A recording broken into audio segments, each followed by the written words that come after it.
আজ আমি রান্না করব লাউ আর মূলো দিয়ে মটর ডাল। কারণ মূলো খাওয়া মাত্র আর 2 দিন বাকি, আজ আর কাল। তাই আজকেই লাস্ট মটর ডাল করব। যে নিয়ে নিয়েছি মটর ডাল আর ধনেপাতা। এই দিয়ে মটর ডালটা খেতে দারুণ লাগে। মটর ডালটাকে ধুয়ে ভালো করে প্রেশার করে 2টো সিটি নেব। পুরো গলাবো না, মটর ডালটা হাফ সেদ্ধ হবে, ওরকম করে দেবো। তার জন্য ডাল দিয়ে দিলাম আর লঙ্কা দিয়ে দিলাম। দিয়ে এবার মটর ডালটাকে সেদ্ধ করে নেব। এক সাইডে মটর ডাল সিদ্ধ হচ্ছে, আর এক সাইডে কড়াইয়ের মধ্যে লাউ আর মূলোটাকে একটু সেদ্ধ করে নেব।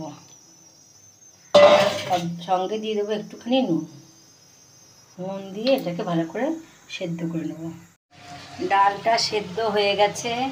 এবার ডালের ভেতরে নুন, হলুদ আর কাঁচা লঙ্কা দিয়ে ভালো করে ফুটিয়ে নেব। আর এর সঙ্গে লাউ, মূলো আর লাউ একসাথে মিক্সড করে দিয়েছি। ফুটে উঠলে ফোড়ন দিয়ে দেব। ডালে ফোড়ন দেওয়ার জন্য কড়াইতে তেল দিয়ে দিচ্ছি। তেলের মধ্যে শুকনো লঙ্কা, কালো জিরে আর সর্ষে ফোড়ন দিয়ে দিলাম।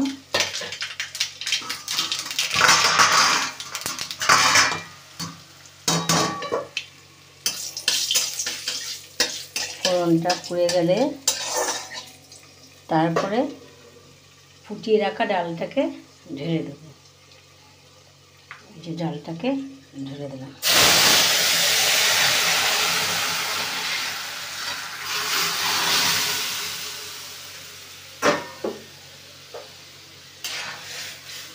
মটর ডাল রেডি। নামানোর আগে একটু মিষ্টি দিয়ে দেবো। এই যে একটু মিষ্টি দিয়ে দিলাম, ব্যাস মটর ডাল রেডি। আর লাস্টে একটু ধনেপাতা কুচিয়ে দিয়ে দেবো। ডালটা হয়ে গেছে, নামানোর আগে একটু ধনেপাতা দিয়ে নামিয়ে ফেলবো। এইভাবে আপনারা করে খেয়ে দেবেন, ডালটা খেতে অপূর্ব লাগে। মূলোর গন্ধ আর ধনেপাতার গন্ধ মিলেমিশে যেন একদম একাকার।